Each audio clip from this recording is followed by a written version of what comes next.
we were sitting here with different blogs, and we'd just been able to add blogs, and we were playing with the ORM. So we're playing with that objects method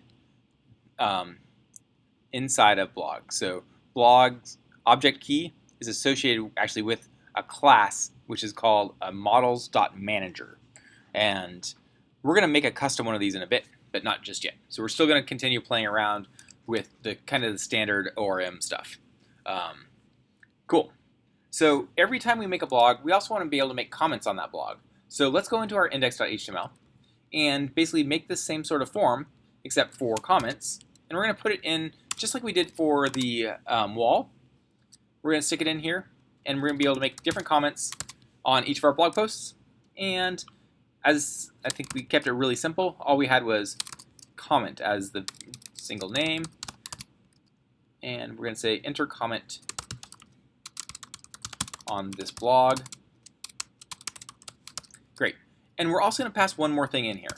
We want to know which blog we're actually commenting on. So we want to be able to get the blog ID, right? So blog.id. Cool. So awesome. Now, because this route is comments and a variable, we want to use our awesome route parameters to catch this comments. So let's go ahead and do that. So in our URLs, we're going to make ourselves another URL here.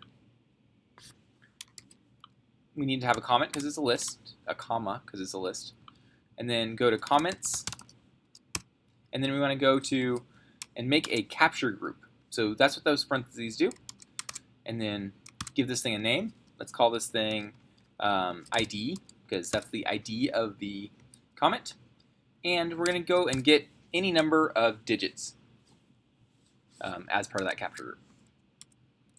Cool. So that should be good.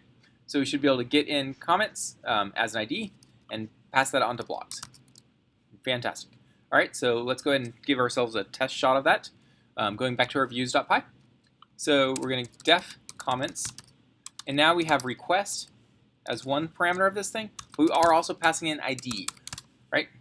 Just make sure that's the case. So views.comments. Cool. So this thing should be coming on over as a number, and only a number.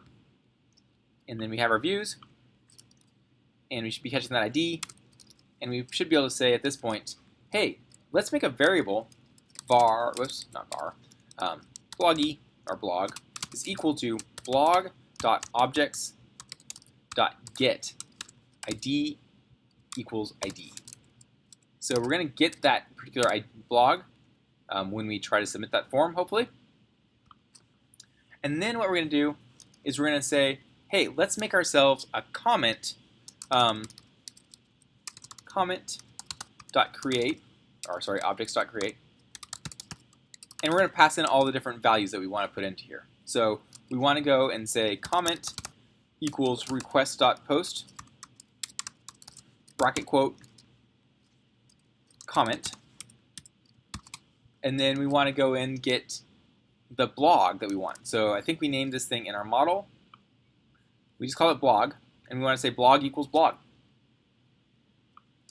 So blog equals blog.